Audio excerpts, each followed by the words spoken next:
Beat Sacramento and Golden State by a combined 52 points. The Clippers snapped a three-game losing streak with a 137-117 win over New Orleans at the Intuit Dome in Inglewood. The 137 is a season high for the Clippers. Kawhi Leonard had 23 points. The Clippers are at Golden State tonight. Congratulations to the UCLA women's basketball team. The number 2 team in the country beat USC Sunday 73-50 to finish 18-0 in the Big Ten Conference. The Bruins are the first women's basketball team to go undefeated in the Big Ten since Maryland did it in 2015. Charlize Leger-Walker led the Bruins with 20 points, 6 rebounds, and 4 assists. No debates, no speculation, just the info you need. That's your KBLA Sports Minute. I'm Ray Richardson on KBLA Talk 1580. We interrupt our program to bring you this important message. Hi, I'm Tavis Smiley, and I have some news. The room is full. Our founding members cohort on the art of conversation has begun, and I could not be more energized by the professionals who said yes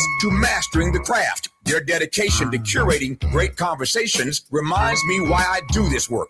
Now, if you wanted to join us and did not make it in time, I want you to hear this. The next cohort is coming. I do not have the firm dates yet, but I do have a waiting list. And everyone on that list will receive early access and special discounts when enrollment opens. After almost 40 years of interviewing world leaders and cultural icons, I am teaching everything I know. Don't miss your chance to be in the next room. Go to TavishTalks.com and get on the waiting list right now. That's TavishTalks.com. The conversation continues. Will you be part of it? Yeah, man.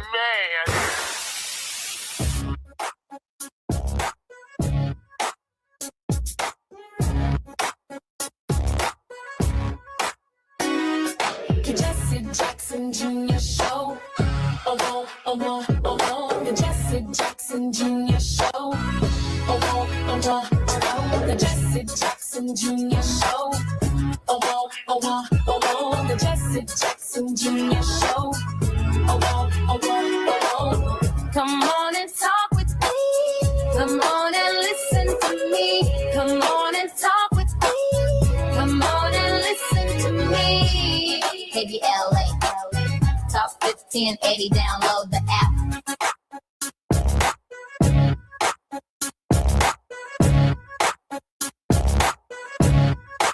You are listening to and streaming the Jesse Jackson Jr. Show. I'm Dr. Nicordelai Corte, your guest host, sitting in for our friend and brother while he is mourning the loss of Reverend Jesse Jackson Sr., and is in South Carolina today, where Reverend Jackson is lying in state. We'll give you the full update on that.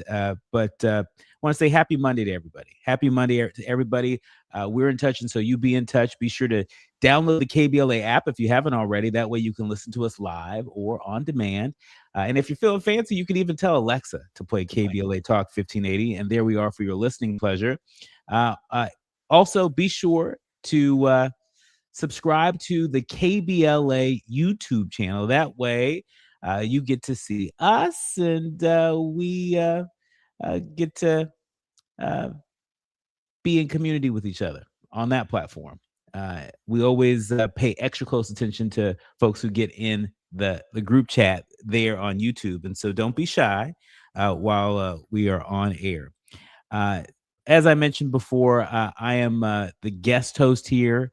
I am typically on KBLA weekdays, Monday through Thursday, from 4 to 6 p.m., hosting A More Perfect Union, where I also serve as White House correspondent for KBLA. And so, if you're looking for an extra opportunity, an extra hankering, as some of the folks might say, to get beyond some of the trending headlines and get some good analysis and hear from leaders on the front lines, we got you covered here. KBLA, between the Jesse Jackson Jr. Show and A More Perfect Union, we have you covered. Now, I am really excited about today's guest, and I think Ernest Krim III is a really incredible guest to get us started, considering not just the news of the day, but also, coming off of that BAFTA controversy. If you've been paying attention to what's been afoot in these internet streets, we know that Michael B. Jordan and Delroy Lindo have been getting a lot of praise from folks for the way that they handled the yelling of a racial slur at them while they were on stage by someone who is disabled with Tourette's. It has created quite the conversation. It's been interesting to watch people from the disabilities community react to that. I'm still on the lookout for a Black person with Tourette's. Let me just say, my booking team is working day and night to find a Black person with Tourette's.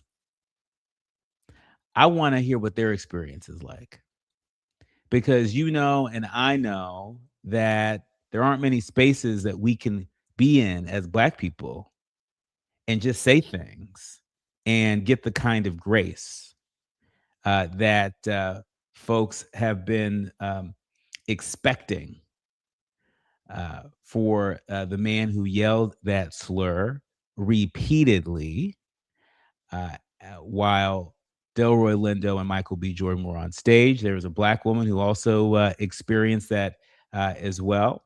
And so I'm on the lookout. And if y'all know a Black person with Tourette's, tag them in the chat. If you're streaming on YouTube, tag them in the chat, because we want to talk to them. Here on the Jesse Jackson Jr. Show, here on KBLA, we seek first to understand. And so, we come with no malintent. We come really wanting to understand, because, even the folks on the internet that I've seen popping off on this, I ain't seen nobody Black with Tourette's. So we're going to be on the lookout for that. And I'm really looking forward to getting Ernest Krim III, his reaction to that and so much more. He's an Emmy-nominated producer. He's a public teacher, an anti-racist educator, and a hate crime victor who uses Black historical narratives to empower folks and to educate folks, and to do so in a way that uplifts the principles of diversity, equity, and inclusion. That's right. Even in this environment, Mr. Krim is all about uplifting, raising consciousness. And, I'm just amazed at how he's leaning into technology in order to do that. If you haven't seen already, he is quite the star on these internet streets, because he, teaches Black history to the world through social media. In fact, if my notes are correct, he reaches roughly 4 million people each month. We're going to learn more about his body of work and get his reaction to news of the day when we come forward. You're listening to the Jesse Jackson Jr. Show on KBLA Talk 1580. It's afternoon drive time with Jesse Jackson Jr. Only on KBLA Talk 1580. It's game day. Are your moderate to severe Crohn's disease or ulcerative colitis symptoms keeping you from the action? Skyrizi, risankizumab Riza, could help you get back to the game. Skyrizi is proven to help people feel significant symptom relief, achieve remission, and visibly improve damage of the intestinal lining. Skyrizi is a prescription injection medicine for adults. Don't use if allergic to Skyrizi. Serious allergic reactions, increased infections, or lower ability to fight them may occur. Before treatment, get checked for infections and tuberculosis. Tell your doctor about any flu-like symptoms or vaccines. Liver problems leading to hospitalization may occur when treated for Crohn's or ulcerative colitis. Control is everything to me. Ask your doctor about Skyrizi, the #1 prescribed biologic in Crohn's and ulcerative colitis combined. Learn more at skyrizi.com or 1-866-SKYRIZI. Carpal tunnel syndrome, heart failure that doesn't improve with common medicines. These are some signs and symptoms associated with ATTR-CM, or the cardiomyopathy of ATTR amyloidosis, a serious heart condition with symptoms that get worse over time. Amvuttra, vutrisiran, is a prescription medicine given by a healthcare provider that treats ATTR-CM in adults to reduce heart-related death, hospital stays, and urgent visits. In a clinical study, Amvuttra was proven to help people live longer and have fewer heart-related hospital stays and urgent visits over 3 years compared to placebo. Amvuttra lowers the amount of vitamin A in your blood, which can affect vision. Other side effects include pain in the arms or legs, pain in the joints, and shortness of breath. These are not all the possible side effects of Amvuttra. For prescribing information, call 1-833-256-2748 or learn more at amvuttra.com. Ask your doctor about Amvuttra for ATTR-CM. LifeLock, how can I help? The IRS said I filed my return, But I haven't. 1 in 4 tax-paying Americans has paid the price of identity fraud. What do I do? My refund, though. I'm freaking out. Don't worry, I can fix this. LifeLock fixes identity theft guaranteed and gets your money back with up to $3 million in coverage. I'm so relieved. No problem. I'll be with you every step of the way. 1 in 4 was a fraud-paying American. Not anymore. Save up to 40% your first year with promo code NEWS at LifeLock.com. Terms apply. There's no championship league for small business owners, but if there was, you'd be at the top of the standings. Because going pro with Lenovo Pro means you've got the winning formation, one-on-one advice, IT solutions, and customized hardware powered by Intel Core Ultra processors help you stay ahead of the competition.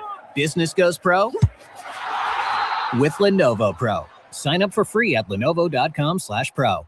Lenovo.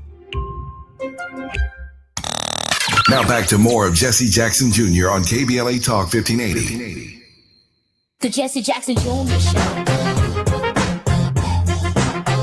The Jesse Jackson Jr. Show. The Jesse Jackson Jr. Show. The Jesse Jackson Jr. Show. King Volley, drop the beat. Come on and talk with me. Come on and listen to me. Come on and talk with me. Come on and listen to me. KBLA Talk 1580.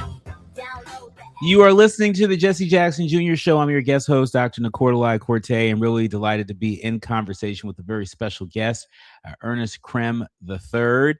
Again, if you are on these internet streets, then you might have already seen him. You might have already seen his incredible work.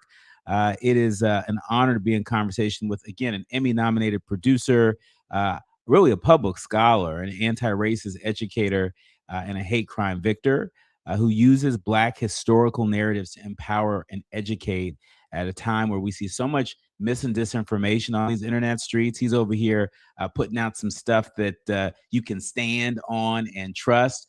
Ernest, welcome to the show. Thanks for having me, brother. It's a pleasure to be here with you.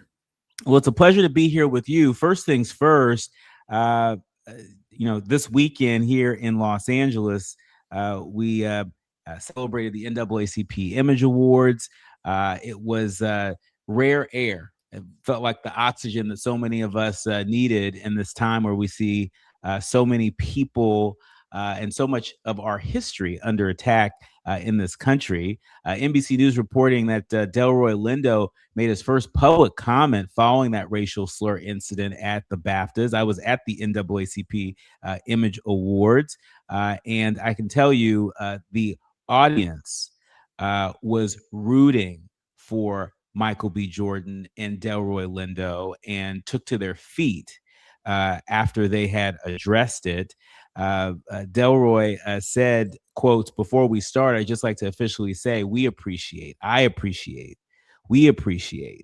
all the support and the love that we have been shown in the aftermath of what happened last week." Lindo also acknowledged the sense of community at the NAACP Image Awards, saying, quotes, "It means a lot to us. It's an honor to be here amongst our people this evening, amongst so many people who have shown us so much incredible support. And it's a classic case of something that could have been very negative, becoming very positive." Ernest, what's your response to the fallout and lack thereof related to the BAFTA Awards?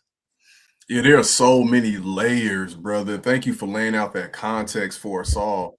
I think one, when you brought up the fact that you have yet to meet someone Black with Tourette's, I I was over here rolling because I never actually thought of that. So I had to do a quick Google search, and this is just a really quick Google search. It says data suggests a prevalence of 2.3% to 3.9% in Black communities.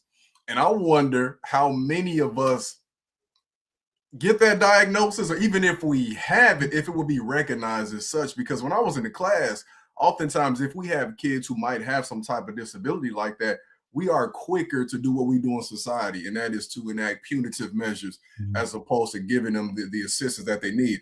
And we know, in fact, that if a Black person was to do something like that towards another racial group or religious group, and they said they had Tourette's, they would not have been shown any sympathy based on our experience, right?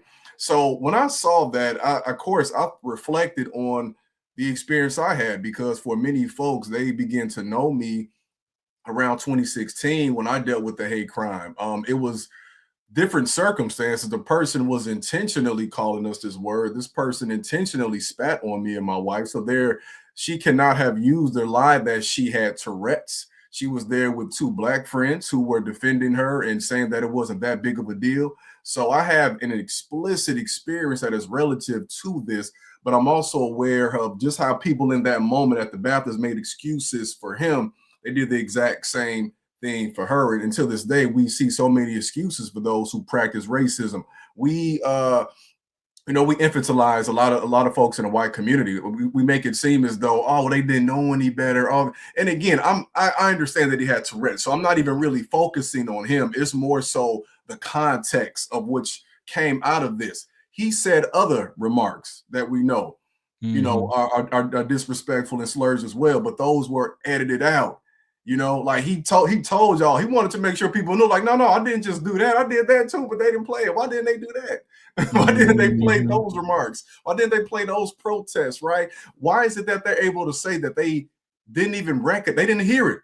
They heard the whole show, but when they heard that remark, nothing went off in them to say, oh my God, we got to make sure that's not played, which to me lets us know how often it's said in their presence when we aren't around. They didn't think it was a big deal. And I want to also, I'm sorry, go ahead, brother. No, please. I wanted to say too, when I saw this point made by Dr. Ibram X. Kendi, and I think it's important to mention this, this brother who had Tourette's, of course, that wasn't the intention, but we have to make sure we understand when we talk about racism, it's not about the intention, it's about the impact, right? And the fact that he could even, the fact that he exists in a racialized society where he's aware of that word, even though he may not have wanted to consciously use it, means that he has been born and raised and nurtured and socialized in a racist society, because what he thought of when he saw those two brilliant Black brothers immediately came out. That's what came out, because the society nurtured that. He of course probably existed in an environment where that was often said. So it's not about the intent, it's about the impact, because if you accidentally hit somebody while you're driving, yeah, you didn't mean to do it. That's why it's called a car accident, right? If it was on purpose, it'd be called a car purpose. It was a car accident. Your insurance company knows you hopefully didn't mean to do it, but they still got to help you pay for the damage that you caused. And we are often on the receiving end of these unintentional, quote unquote, acts of racism. We are expected to uphold dignity in the midst of that. Those brothers could have sat down, they could have froze and got stuck, they could have shouted something back, but instead they decided to continue, and they didn't have any obligation to do that. But I think that shows that is a manifestation of the resolve we have had to have in this have in this country for hundreds of years. And on the last point, I want to also echo the point you talk about with the NAACP awards being the following week. And I think about how beautiful that is, because in this moment, we have to have community. When we deal with those situations, it's a breath of fresh air to be amongst our people and let our hair down and know that we are with folks who love us and understand what we went through. And I'm sure Delroy and Michael got some of those hugs from some big mamas in the audience, got some hugs from some elders, some daps from some guys, and it just made them feel accepted and embraced. And regardless of what's going on the outside, I want everybody to understand this in LA and beyond, that we have to wrap our arms around each other, because we have been here before. We know how worse things can get, and we know how bad it is now. But when we come together unified, regardless of any small differences we have, we're unbeatable together. Double click on that. I want to give you an opportunity to situate what happened at the BAFTA, situate the response that Michael B. Jordan and Delroy Lindo experienced at the NAACP Image Awards, to situate that in our Black history. It's not lost on me, and I suspect not lost on you, that you had two Black men that were on stage having this experience, who were expected to respond in a way that was otherworldly. They weren't expected to have a human response. They were expected to sort of rise above it, to ignore it, right? And that is not unique.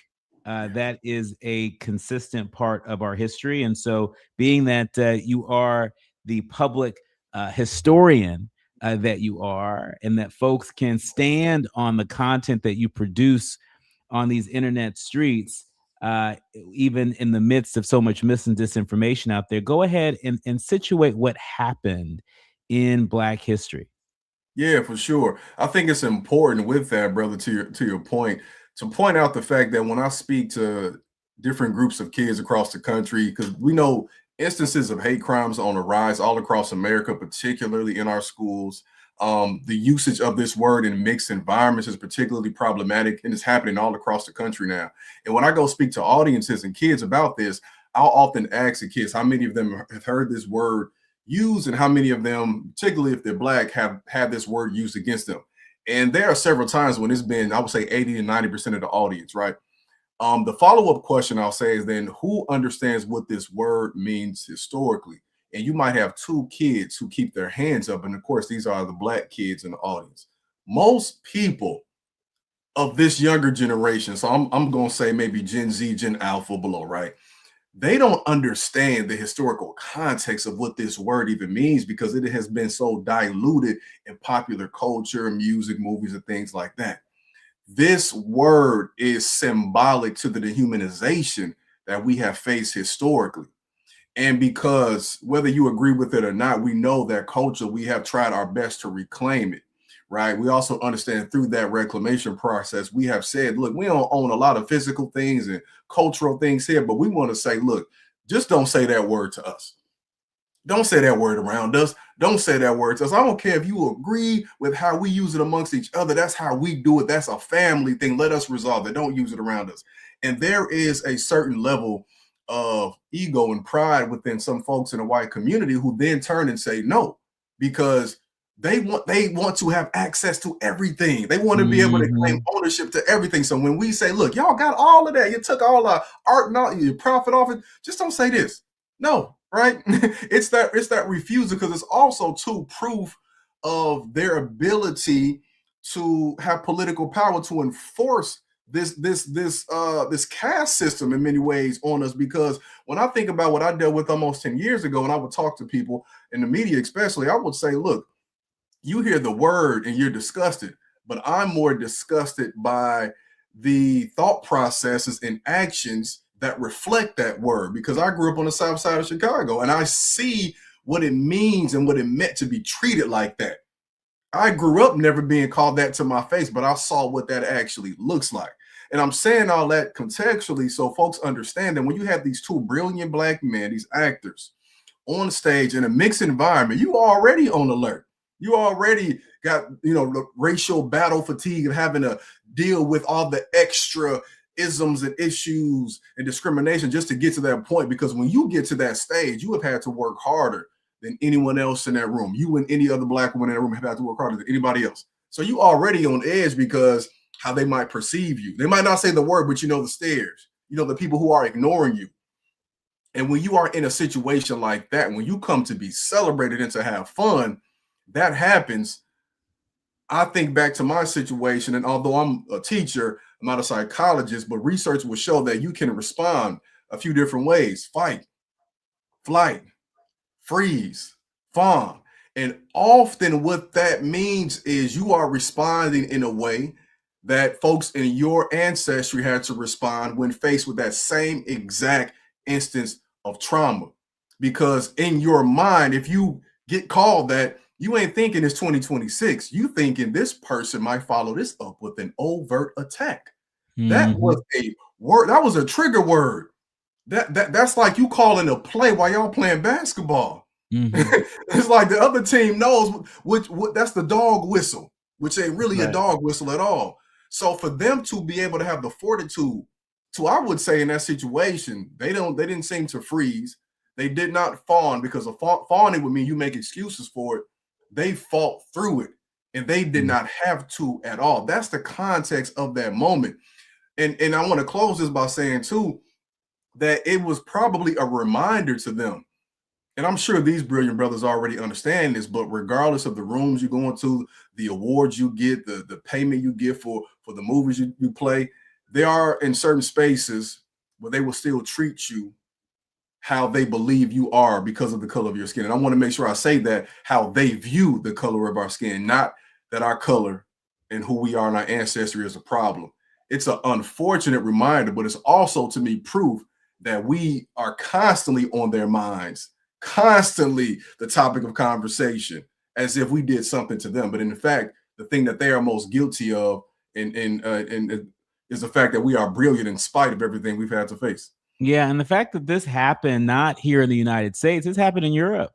This happened overseas, right? And it's a reminder that when we talk about the legacy of white supremacy, it's not unique to the United States, right? I think once upon a time I heard a quote I never forgot that said that white supremacy is the ocean, not the shark. And I think that is a tremendous opportunity. This represents a tremendous opportunity for us to widen the frame, right?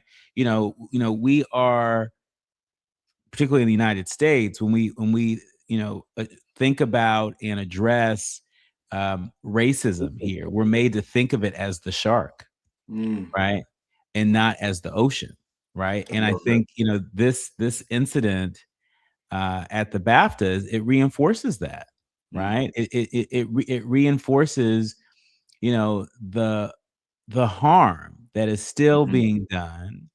And it begs the question, what if the gentleman with Tourette's, what if, he yelled out something that was anti-LGBTQ? Would folks have rushed to give him the same amount of grace? If he would have yelled out something anti-Semitic, would folks have rushed to give him the same grace? We're going to talk about that when we come forward. You're listening to the Jesse Jackson Jr. Show. I'm Dr. Nicordelai Corte, your guest host, in conversation with Ernest Krim III, our very special guest. You're listening to KBLA Talk 1580. It's afternoon drive time with Jesse Jackson Jr. Only on KBLA Talk 1580.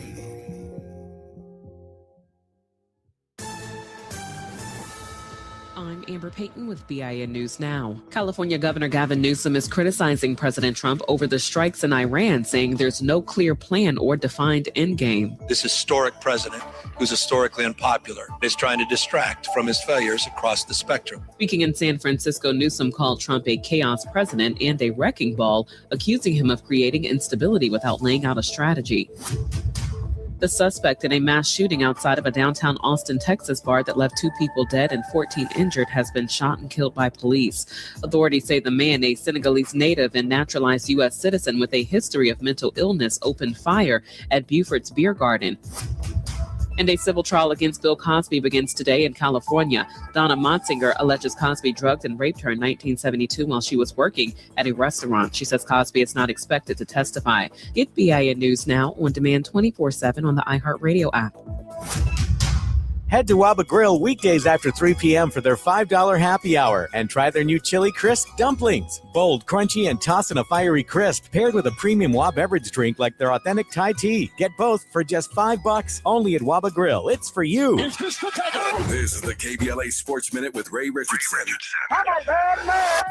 The Lakers wrapped up their 2-game road trip up north with a 128-104 win at Sacramento. Luka Doncic played only 3 quarters but finished with 28 points and 9 assists. LeBron dropped 24 points. The Lakers beat Sacramento and Golden State by a combined 52 points. The Clippers snapped a 3-game losing streak with a 137-117 win over New Orleans at the Intuit Dome in Inglewood. The 137 is a season high for the Clippers. Kawhi Leonard had 23 points. The Clippers are at Golden State tonight. Congratulations to the UCLA women's basketball team. The number 2 team in the country beat USC Sunday 73-50 to finish 18-0 in the Big Ten Conference. The Bruins are the first women's basketball team to go undefeated in the Big Ten since Maryland did it in 2015. Charlize Legger-Walker led the Bruins with 20 points, 6 rebounds, and 4 assists. No debates, no speculation, just the info you need. That's your KBLA Sports Minute. I'm Ray Richardson on KBLA Talk 1580.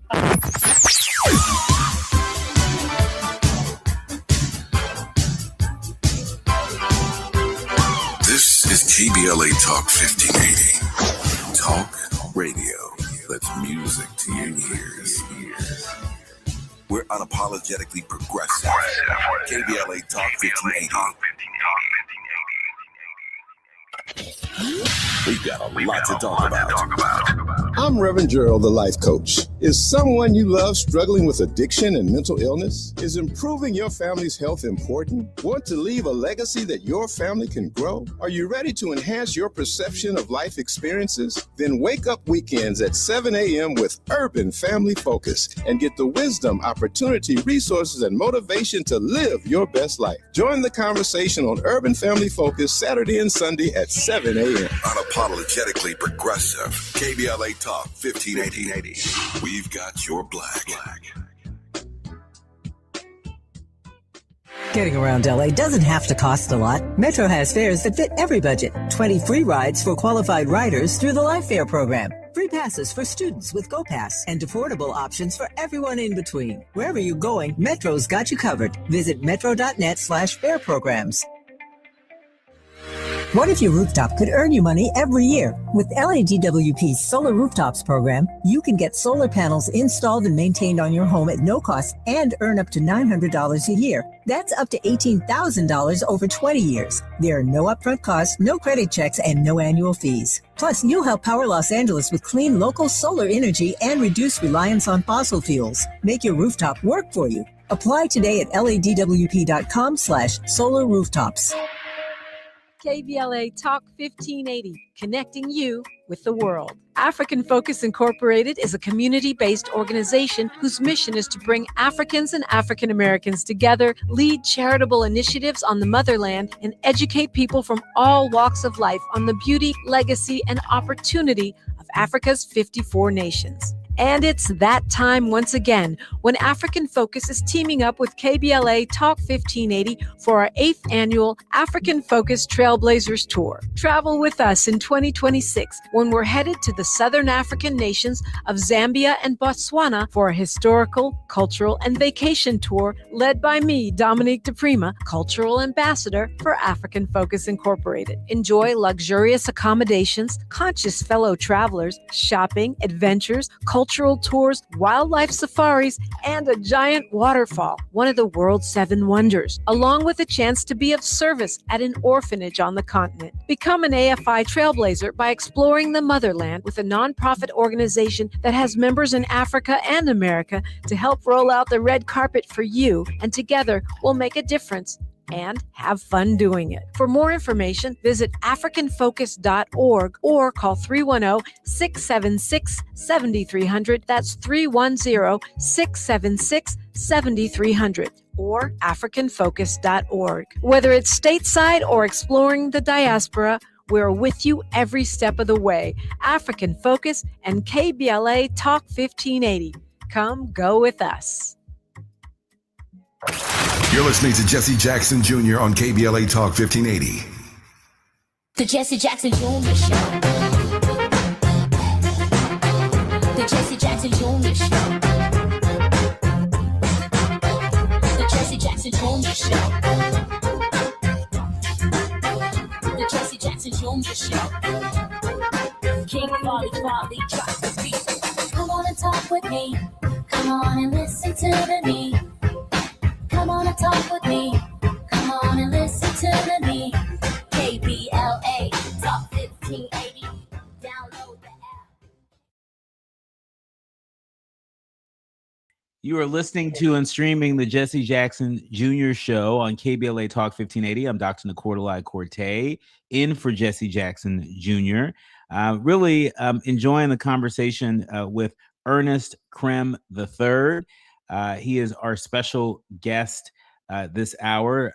It's no wonder why he is an Emmy-nominated producer, a public scholar, an anti-racist educator, and a hate crime victor who uses Black historical narratives to empower and educate the world. You're looking at some of his work there on your screen. For those who are streaming on YouTube, you can see his work, Black History Saved My Life, how my viral hate crime led to an awakening.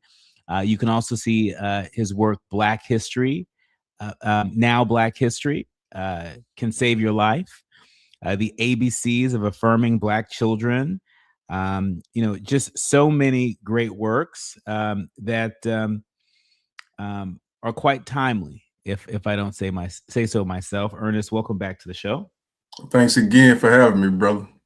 Well, thank you for being here. We've been talking quite a bit about the fallout from the BAFTAs, and part of the reason why we're talking about it is because Delroy Lindo commented on it this weekend at the NAACP Image Awards here in Los Angeles for the first time since. And before the break, I was asking you to sort of situate what's happened in Black history.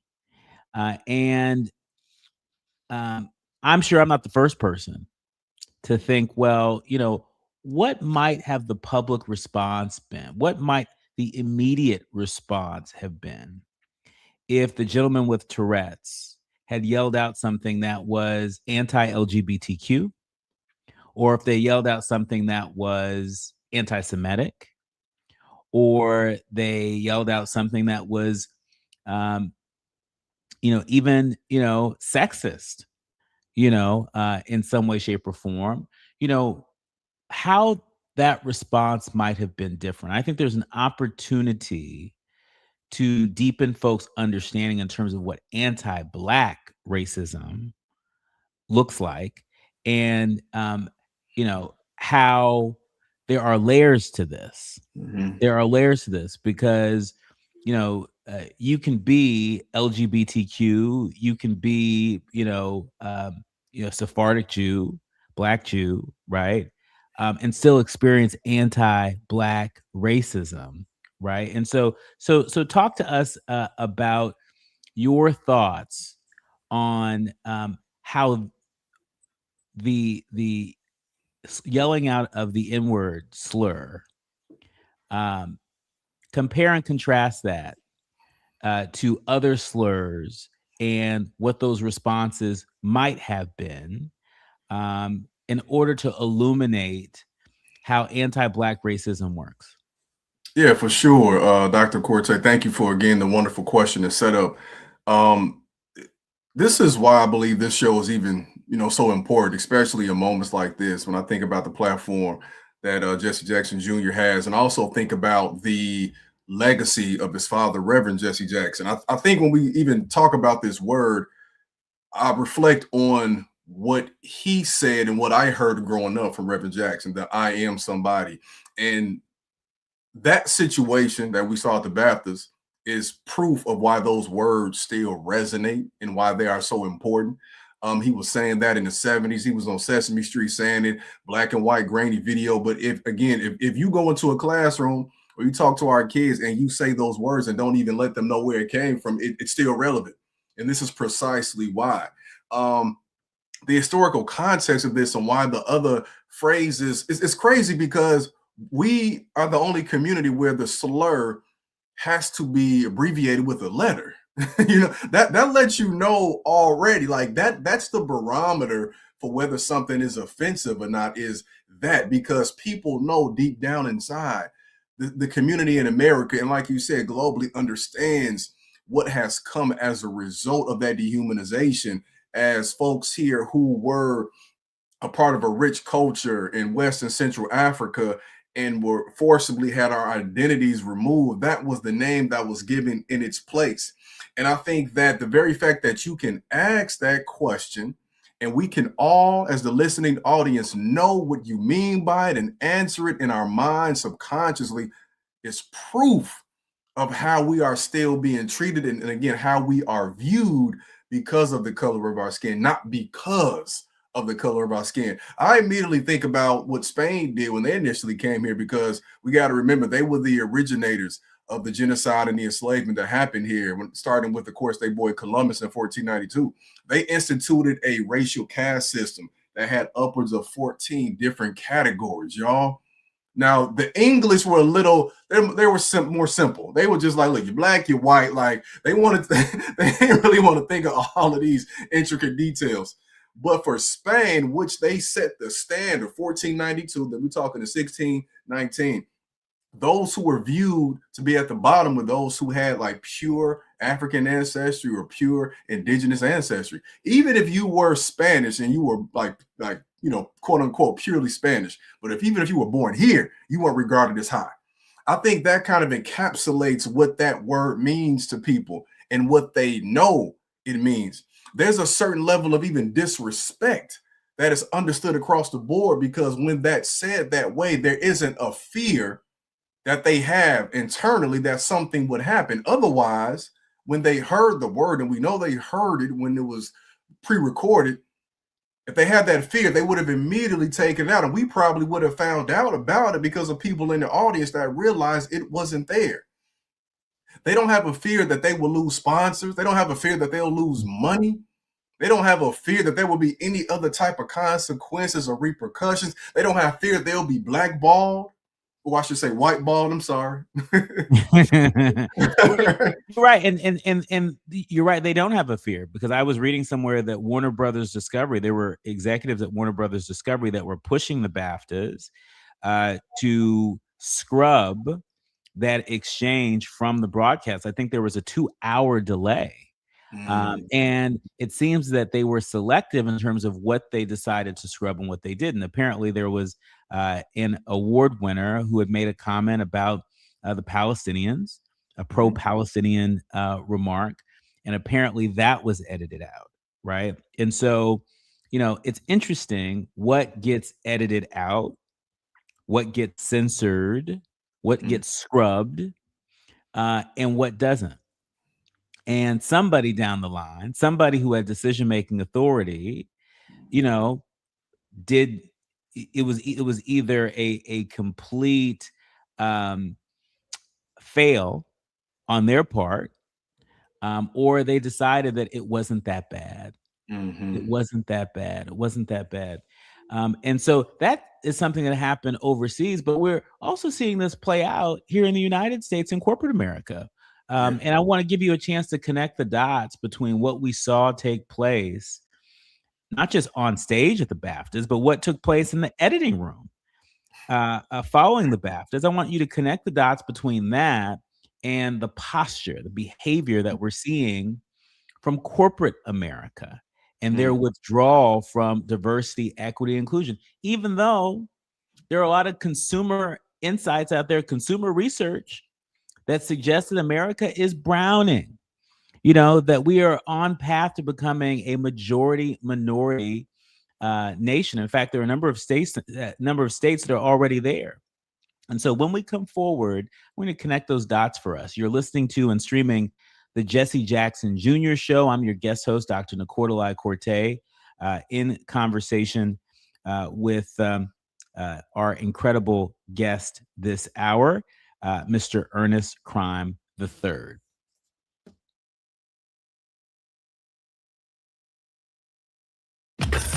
While you're stuck in traffic, we can at least bring you up to speed on the news of the day. You're listening to Jesse Jackson Jr. only on KBLA Talk 1580.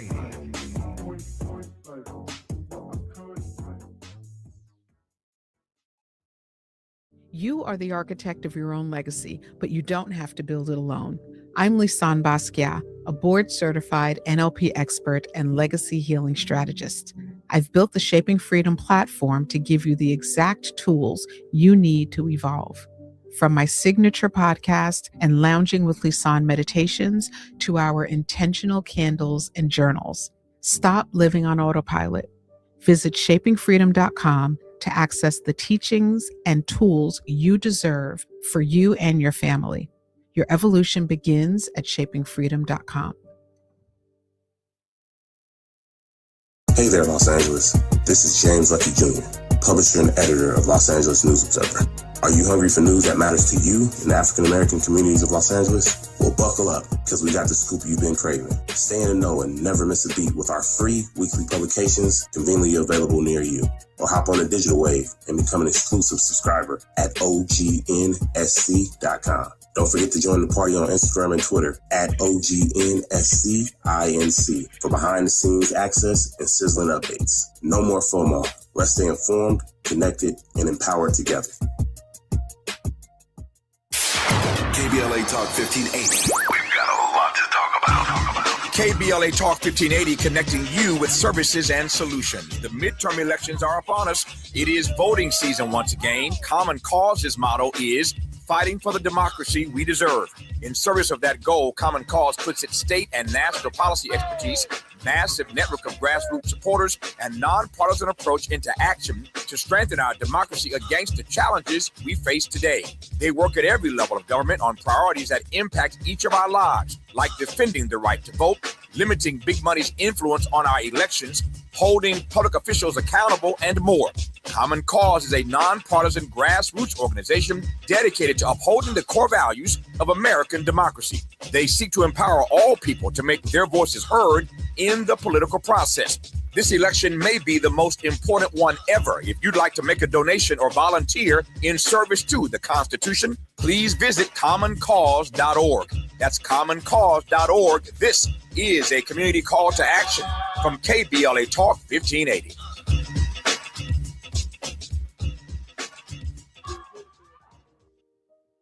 Small businesses are the heart of America. But you don't have to go it alone.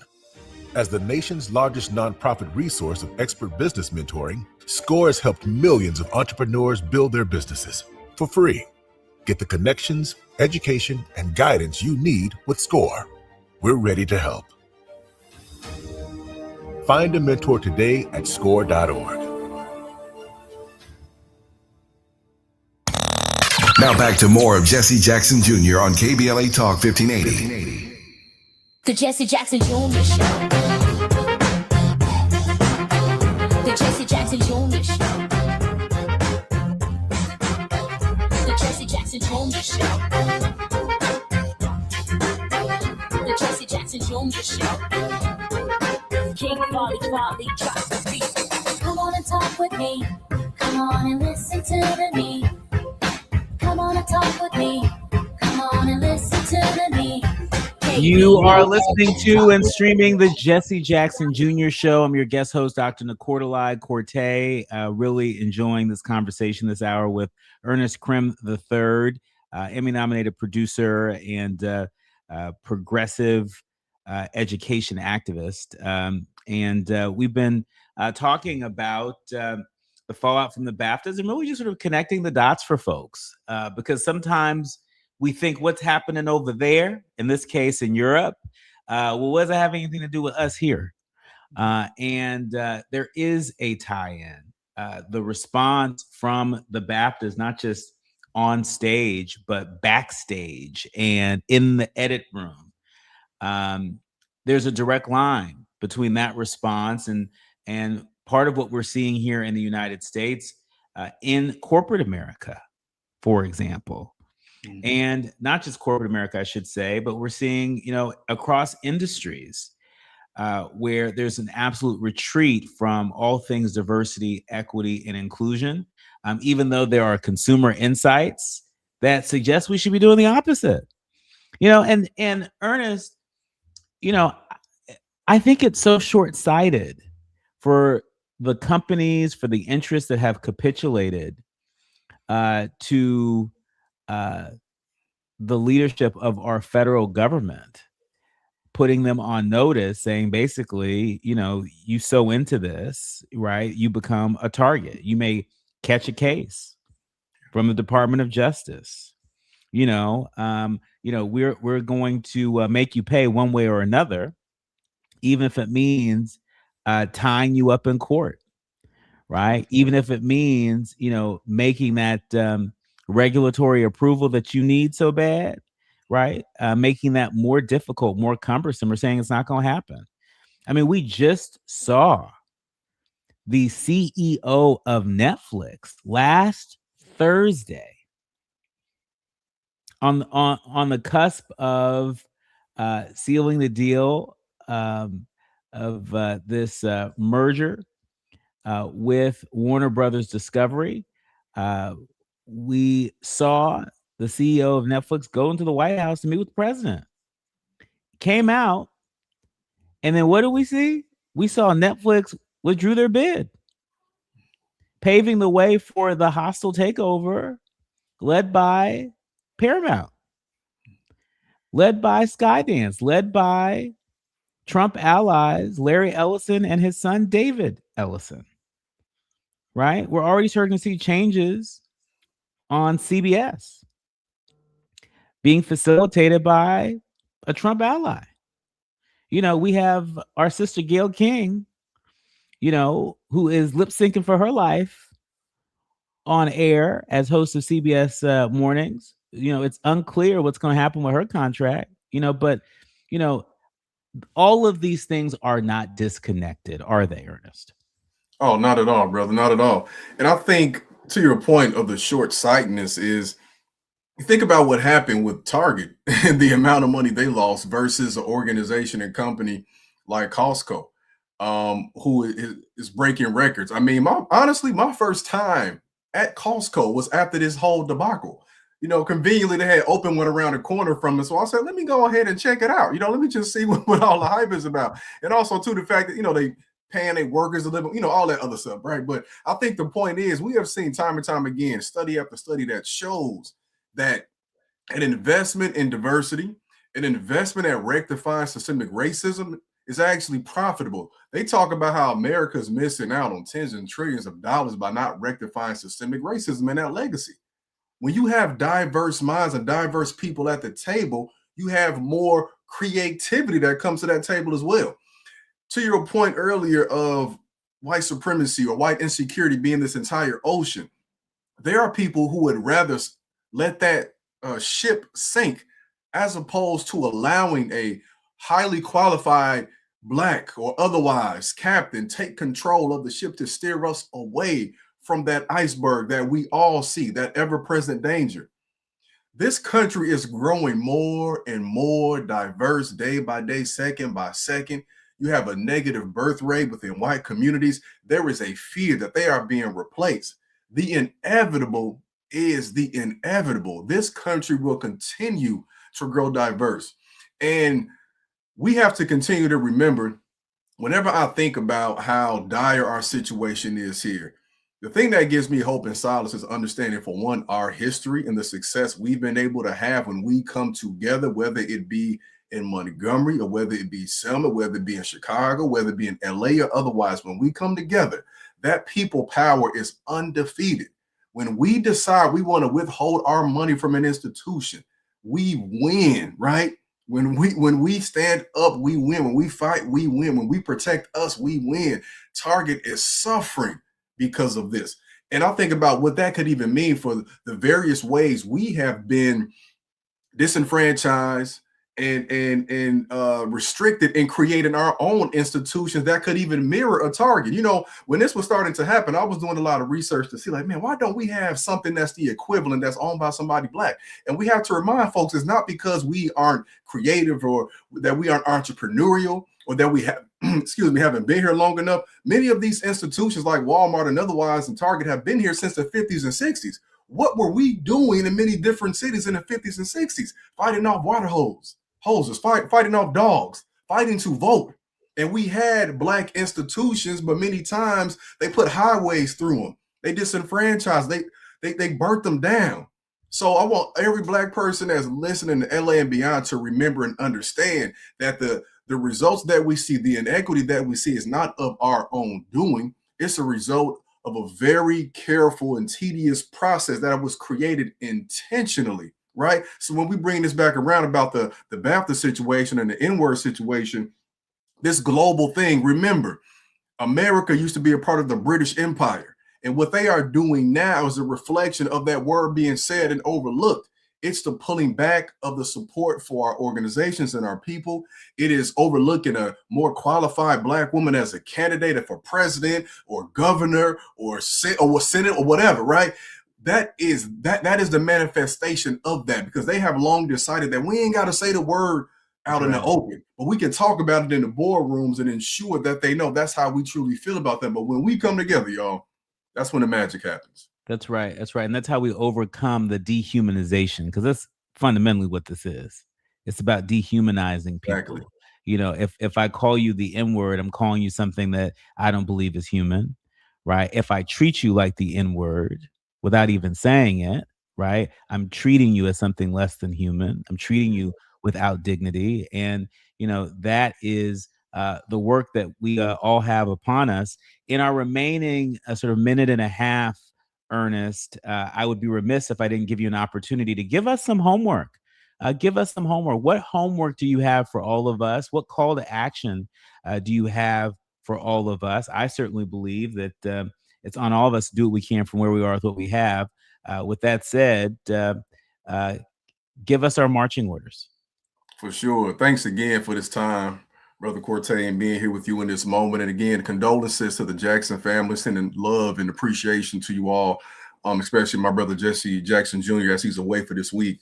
My homework is going to be, and what I say in my K-5 online classes, I tell my students that they have life work. So even if I don't tell them this every day or every class, they need to know that what they should engage in should be a part of their life process and not just something that they should do because I'm ordering them to. I want to remind folks that the Black Panthers had 10 demands of the system, but they had upwards of nearly 40 internal rules that they were supposed to abide by. And one of those rules and expectations was to read for 2 hours a day, whether it be books, newspapers, articles, things like that, magazines, to stay abreast of the current political situation. So we understand that looks different today because of just the various things we have to engage in, more distraction, stuff like that. But I like that as a goal because it's very difficult to achieve, which means we have to constantly strive towards it. And it's not just a reading of 2 hours a day. Remember that the Black Panthers have programs that solve or sought to solve all the issues we face that the system wasn't providing. So my life work for everybody is find a book to read, but then also think about how we can apply it moving forward. If you don't have the programs your community needs right now, get organized. So join an organization that's trying to provide it or get with people to create something. Again, we have seen ourselves solve these issues. We have seen it time and time again. This moment is calling for us to get back active and into these streets to ensure our community is served. Our thanks to Ernest Krim III. Be sure to follow him on Substack. Quickly, what's your Substack? Yes, Krim's Class. I'm still not back on IG, y'all, but I'm trying my best to get back on there for y'all. I'm on TikTok too. All right. Our thanks to you. You're listening to the Jesse Jackson Jr. Show. More when we come forward in our next hour.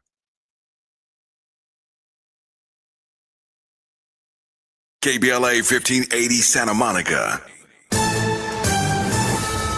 I'm Amber Payton with BIN News Now. California Governor Gavin Newsom is criticizing President Trump over the strikes in Iran, saying there's no clear plan or defined endgame. This historic president, who's historically unpopular, is trying to distract from his failures across the spectrum. Speaking in San Francisco, Newsom called Trump a chaos president and a wrecking ball, accusing him of creating instability without laying out a strategy. The suspect in a mass shooting outside of a downtown Austin, Texas bar that left 2 people dead and 14 injured has been shot and killed by police. Authorities say the man, a Senegalese native and naturalized U.S. citizen with a history of mental illness, opened fire at Buford's Beer Garden. And a civil trial against Bill Cosby begins today in California. Donna Montzinger alleges Cosby drugged and raped her in 1972 while she was working at a restaurant. She says Cosby is not expected to testify. Get BIN News Now on demand 24/7 on the iHeartRadio app. Head to Waba Grill weekdays after 3 p.m. for their $5 happy hour and try their new Chili Crisp dumplings. Bold, crunchy, and tossed in a fiery crisp, paired with a premium Waba beverage drink like their authentic Thai tea. Get both for just $5 only at Waba Grill. It's for you. This is the KBLA Sports Minute with Ray Richardson. The Lakers wrapped up their 2-game road trip up north with a 128-104 win at Sacramento. Luka Doncic played only 3 quarters, but finished with 28 points and 9 assists. LeBron dropped 24 points. The Lakers beat Sacramento and Golden State by a combined 52 points. The Clippers snapped a 3-game losing streak with a 137-117 win over New Orleans at the Intuit Dome in Inglewood. The 137 is a season high for the Clippers. Kawhi Leonard had 23 points. The Clippers are at Golden State tonight. Congratulations to the UCLA women's basketball team. The number 2 team in the country beat USC Sunday 73-50 to finish 18-0 in the Big Ten Conference. The Bruins are the first women's basketball team to go undefeated in the Big Ten since Maryland did it in 2015. Charlize Legger-Walker led the Bruins with 20 points, 6 rebounds, and 4 assists. No debates, no speculation, just the info you need. That's your KBLA Sports Minute. I'm Ray Richardson on KBLA Talk 1580. We interrupt our program to bring you this important message. Hi, I'm Tavis Smiley, and I have some news. The room is full. Our founding members cohort on the Art of Conversation has begun, and I could not be more energized by the professionals who said yes to mastering the craft. Their dedication to curating great conversations reminds me why I do this work. Now, if you wanted to join us and did not make it in time, I want you to hear this. The next cohort is coming. I do not have the firm dates yet, but I do have a waiting list. And everyone on that list will receive early access and special discounts when enrollment opens. After almost 40 years of interviewing world leaders and cultural icons, I am teaching everything I know. Don't miss your chance to be in the next room. Go to TavishTalks.com and get on the waiting list right now. That's TavishTalks.com. The conversation continues. Will you be part of it? Yeah, man.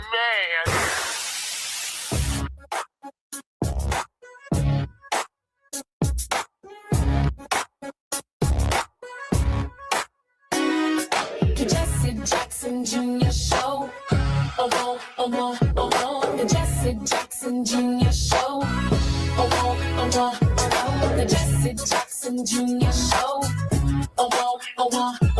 The Jesse Jackson Jr. Show. Come on and talk with me. Come on and listen to me. Come on and talk with me. Come on and listen to me. KBLA Talk 1580. Download the app.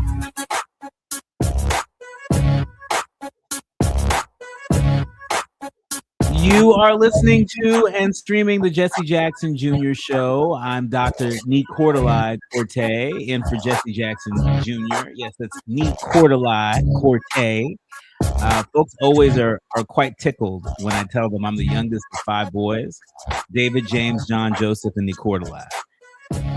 But I promise, if you practice, you're going to get it. Don't be intimidated by it. Neat Cordelai Corte, that's me, and I am delighted to be in conversation with our next guest, but also delighted to be sitting in for our friend and brother, Jesse Jackson Jr. who is in South Carolina today, where Reverend Jackson is lying in state. I saw some of the video from that location earlier this morning, and it was heartwarming to see so many folks coming out to pay their respects to Reverend Jackson. So many people coming out to pay their respects in South Carolina, where it all began. As many of you know, Reverend Jackson is from South Carolina. And so for him to be lying in state where it all started, I'm sure is very special to everyone who is a native of South Carolina. Of course, later this week, there will be services in Chicago, the place that Reverend Jackson called home for so many years. The services will be in Chicago, and we will be there for those services. And so stay tuned for more information on that. But in this hour, I'm looking forward to being in conversation with Reverend Adam Russell Taylor. He is the president of Sojourners. He's also an author and author of not just any book. It's called A More Perfect Union, A New Vision for Building the Beloved Community. I love that so much because my afternoon drive time show here on KBLA Talk 1580 is called A More Perfect Union. And so we're going to geek out on the title of his book in my show. But even deeper than that, we're going to interrogate that framing, a more perfect union, as our nation is at an inflection point. We see it. We see it in the headlines. We see it beyond the headlines as the U.S. commemorates its 250th anniversary. As we celebrate and commemorate the 100th anniversary of Black History Week turned Black History Month, this is quite the inflection point for us to do a look back and a look forward. And speaking of doing a look back, let me also just give you an update on the tribute to Reverend Jackson right here in Los Angeles on Friday. It was an incredible experience to be in community with so many civic leaders and faith leaders, with our KBLA family. It was an incredible salute to the continuing legacy, to the enduring legacy of Reverend Jackson. There was a multimedia presentation. There were remarks given by a number of folks, including LA Mayor Karen Bass. We heard from the Honorable Maxine Waters, who was very close to Reverend Jackson for so many years. We heard from the United Farm Workers co-founder and activist Dolores Huerta, who will be turning 96 years old. She was there to talk about her experiences with Reverend Jackson, among so many other folks. It was led by Tavis Smiley, our very own Tavis Smiley, who has his own stories, many stories of working for Reverend Jackson on the 84 and 88 campaign, and obviously being very close with him and the family over so many years. And the music was fantastic. A salute to the First AME Gospel Choir. The Spirit was there. And the love for Reverend Jackson was palpable. And so to everybody who came out to the historic First AME Church here in Los Angeles, a church that Reverend Jackson was no stranger to, thank you for coming out. And be sure to subscribe to the KBLA YouTube channel, because when we upload clips from that experience, you'll get a chance to see them first. When we come forward, the president of Sojourners and author of A More Perfect Union, A New Vision for Building the Beloved Community, We're going to talk to him about his work, his faith work, faith in action, as I like to think of it. Never heard of anybody who was able to put their faith into action at the World Bank and beyond. We're going to talk about that and more when we come forward. You're listening to and streaming the Jesse Jackson Jr. Show. I'm Dr. Nicordelai Corte. More when we come forward on KBLA Talk 1580.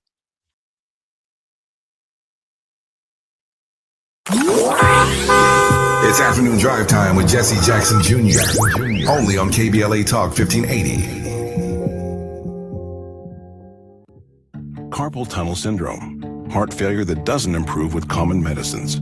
These are some signs and symptoms associated with ATTR-CM, or the cardiomyopathy of ATTR amyloidosis, a serious heart condition with symptoms that get worse over time. Amvuttra, vutrisiran, is a prescription medicine given by a healthcare provider that treats ATTR-CM in adults to reduce heart-related death, hospital stays, and urgent visits. In a clinical study, Amvuttra was proven to help people live longer and have fewer heart-related hospital stays and urgent visits over 3 years compared to placebo.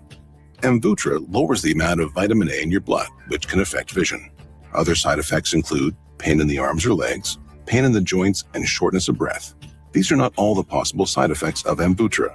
For prescribing information, call 1-833-256-2748 or learn more at amvuttra.com. Ask your doctor about Amvuttra for ATTR-CM. It's game day. Are your moderate to severe Crohn's disease or ulcerative colitis symptoms keeping you from the action? Skyrizi, risankizumab Riza, could help you get back to the game. Skyrizi is proven to help people feel significant symptom relief, achieve remission, and visibly improve damage of the intestinal lining. Skyrizi is a prescription injection medicine for adults. Don't use if allergic to Skyrizi. Serious allergic reactions, increased infections, or lower ability to fight them may occur. Before treatment, get checked for infections and tuberculosis. Tell your doctor about any flu-like symptoms or vaccines. Liver problems leading to hospitalization may occur when treated for Crohn's or ulcerative colitis. Control is everything to me. Ask your doctor about Skyrizi, the #1 prescribed biologic in Crohn's and ulcerative colitis combined. Learn more at skyrizi.com or 1-866-SKYRIZI. LifeLock, how can I help? The IRS said I filed my return, But I haven't. 1 in 4 tax-paying Americans has paid the price of identity fraud. What do I do? My refund, though. I'm freaking out. Don't worry, I can fix this. LifeLock fixes identity theft guaranteed and gets your money back with up to $3 million in coverage. I'm so relieved. No problem. I'll be with you every step of the way. 1 in 4 was a fraud-paying American. Not anymore. Save up to 40% your first year with promo code NEWS at LifeLock.com. Terms apply. There's no championship league for small business owners, but if there was, you'd be at the top of the standings. Because going pro with Lenovo Pro means you've got the winning formation, one-on-one advice, IT solutions, and customized hardware powered by Intel Core Ultra processors help you stay ahead of the competition. Business goes pro with Lenovo Pro. Sign up for free at lenovo.com/pro. Lenovo. Now back to more of Jesse Jackson Jr. on KBLA Talk 1580. The Jesse Jackson Jr. Show. The Jesse Jackson Jr. Show. The Jesse Jackson Jr. Show. The Jesse Jackson Jr. Show. King Volley drop the beat. You are listening to and streaming the Jesse Jackson Jr. Show. I'm Dr. Nicordelai Corte, your guest host, in for the great Jesse Jackson Jr. I am really delighted to welcome our next guest, Reverend Adam Russell Taylor. He's president of Sojourners and author of A More Perfect Union, a new vision for building the beloved community.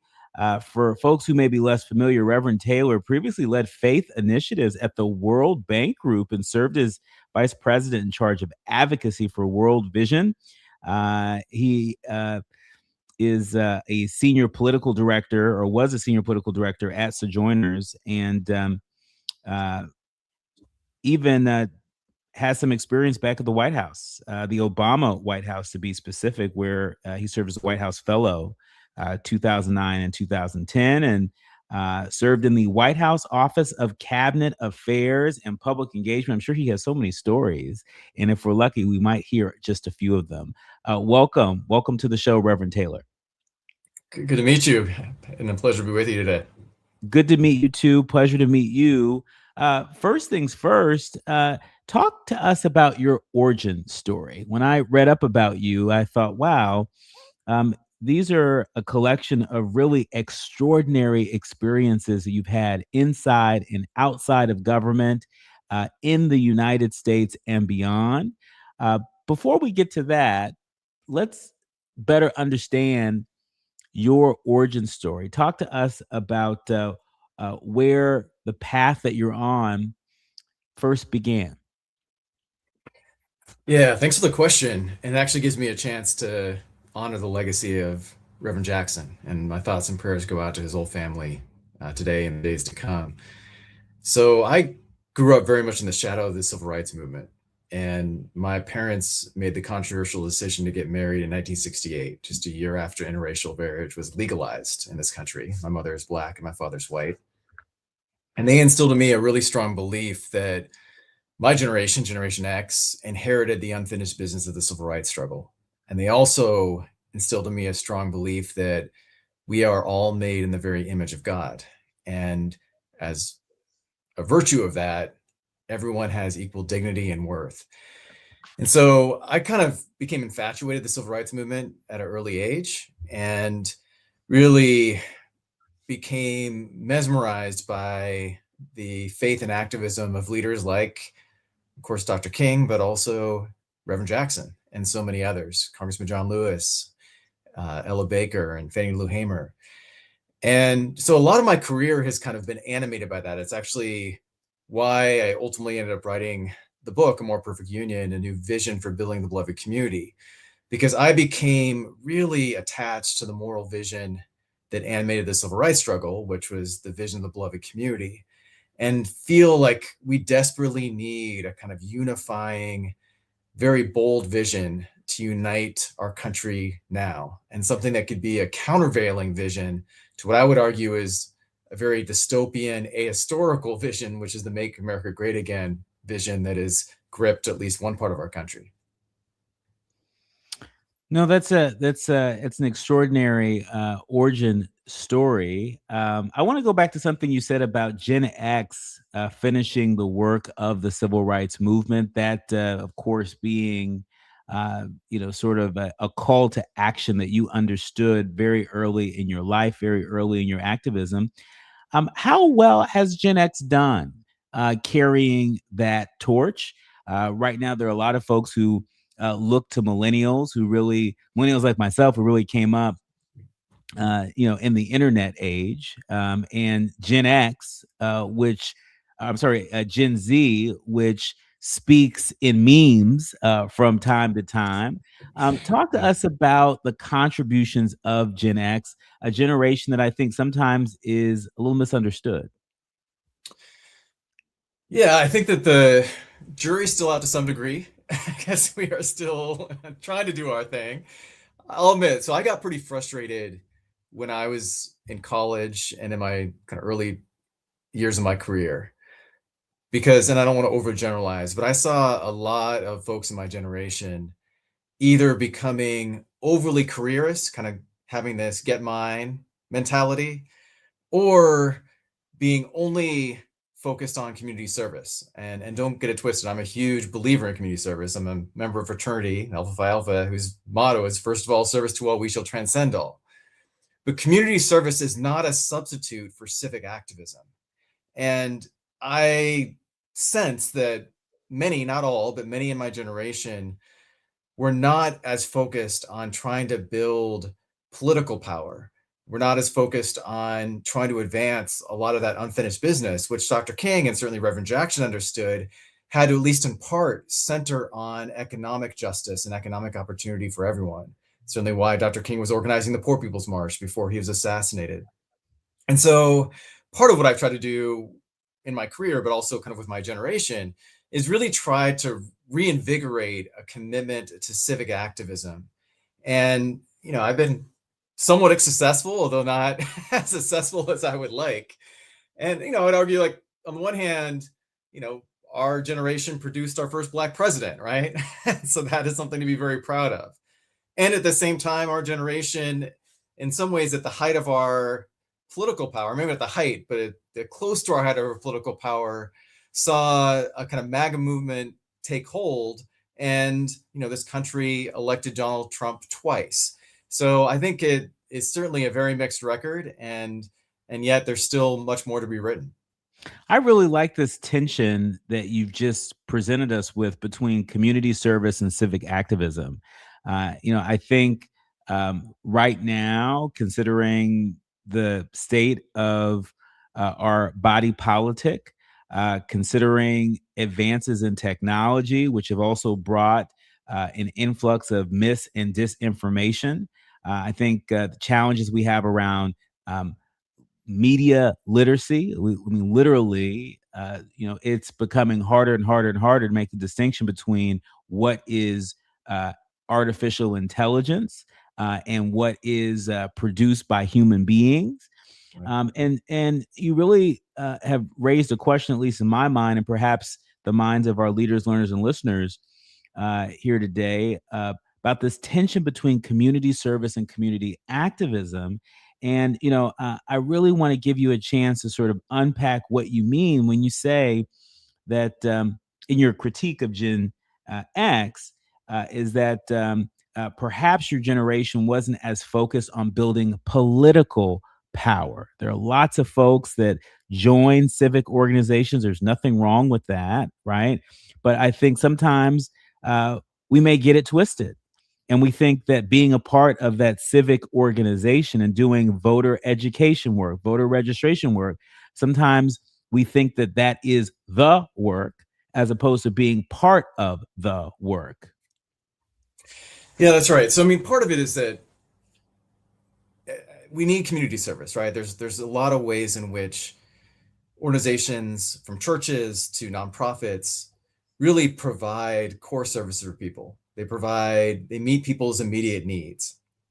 But one of the challenges is, and I'm going to put this in the faith context, although I think this is relevant beyond the faith context.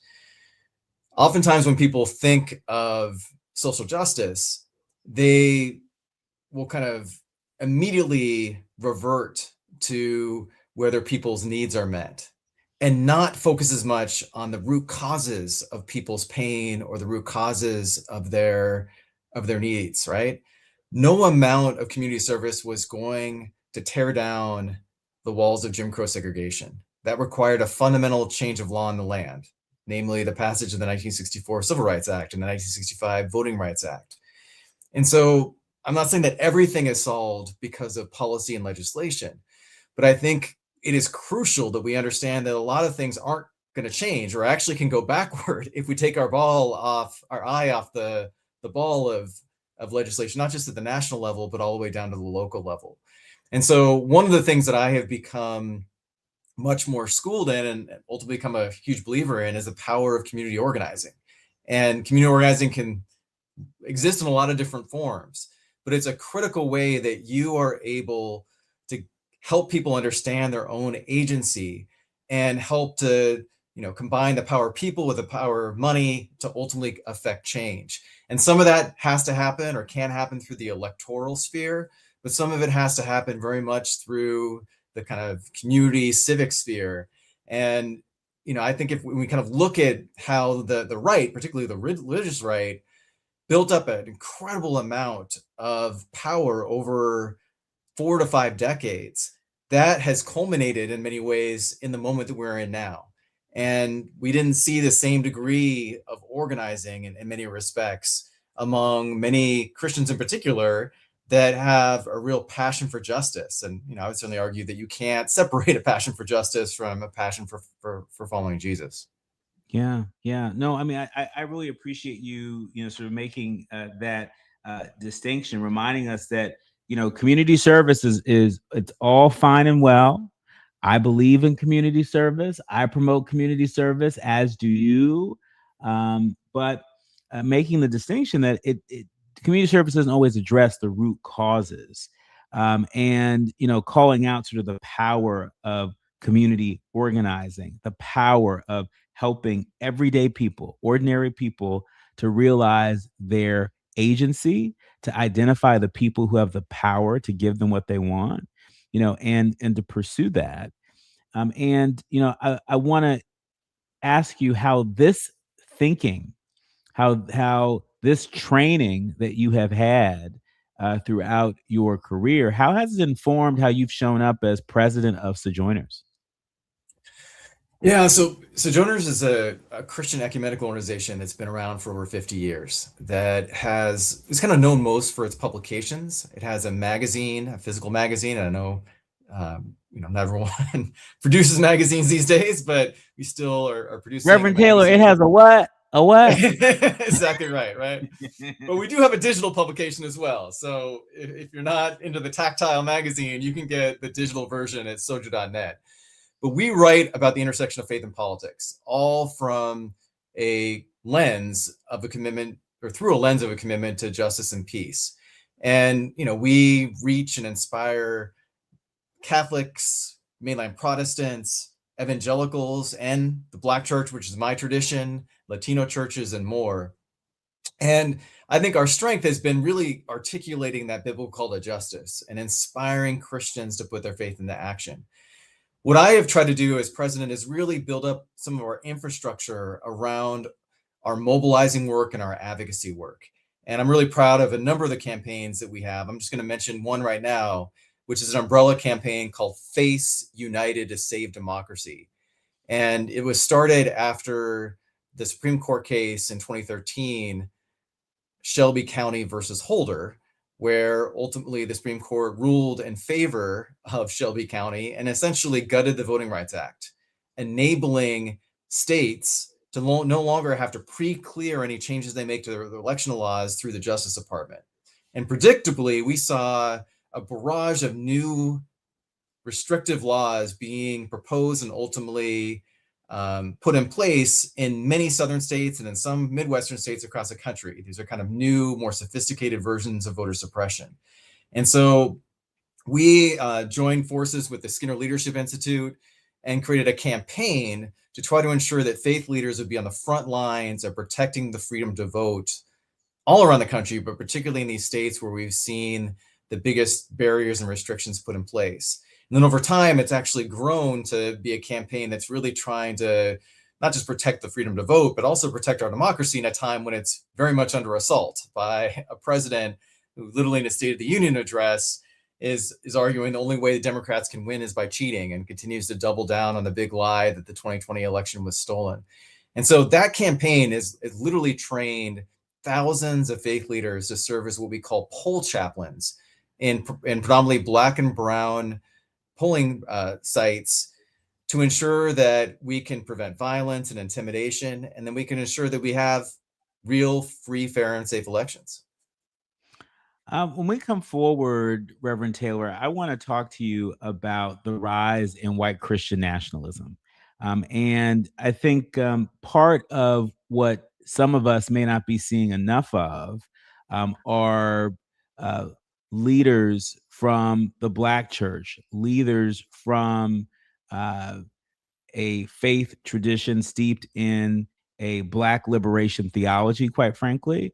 We're not hearing enough from folks on these internet streets, on the airwaves.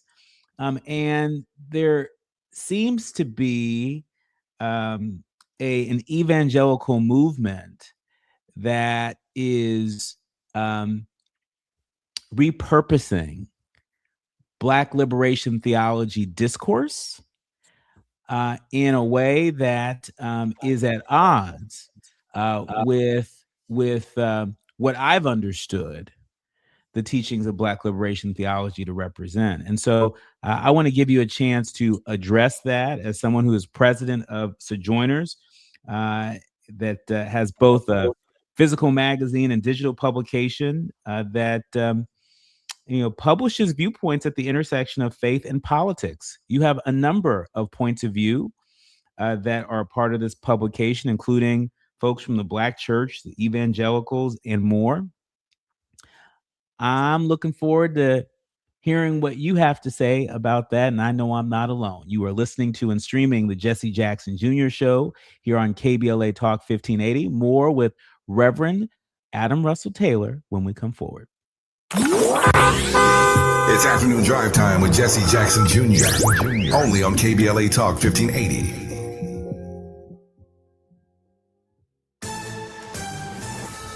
I'm Amber Payton with BIN News Now. New York is increasing security at sensitive sites after the U.S. and Israel launched strikes on Iran. Governor Kathy Hochul says places of worship will see added protection and warns gas prices could rise. You are safe here. She's also pressing President Trump for clarity on whether the conflict could lead to boots on the ground. Black Maryland Congressman Kwesi Mfume is criticizing President Trump's strikes on Iran, saying the president launched another attack without congressional approval. The 7th District Democrat called the action illegal and dangerous, arguing it put civilians and U.S. service members at risk.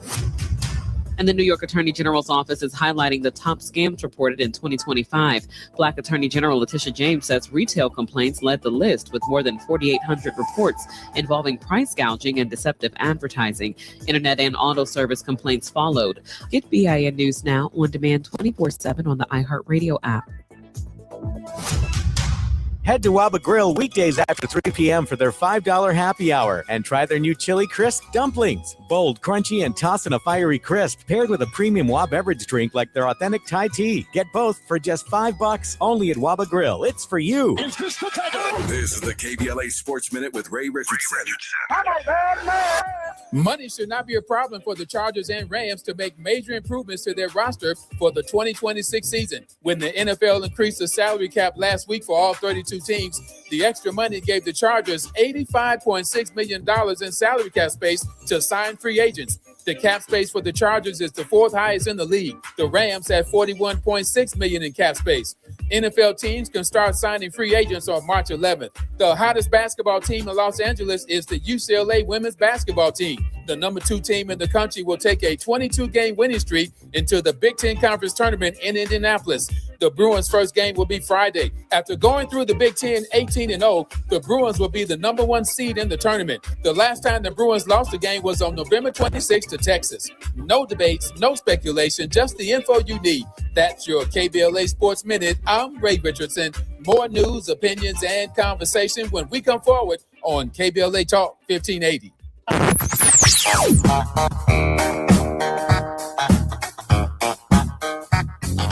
This is KBLA Talk 1580.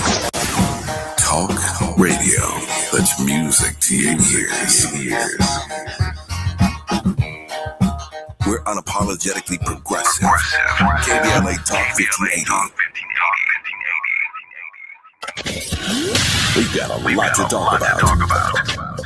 Hi, I'm Zoe Williams, aka the Voice of Reason, encouraging you to join me weekdays from 7 to 9 p.m. for the world's most intriguing relationship radio roundtable. Every night, I facilitate and encourage our loyal listeners to participate in the most engaging relationship discussions you'll hear anywhere. So make it a point to rendezvous with me, Zoe Williams, the Voice of Reason, Monday through Friday, 7 to 9 p.m. Pacific Standard Time. Trust me, your relationships will never be the same. The VOR is on fire tonight. Unapologetically progressive. KBLA Talk 1580. We've got your black.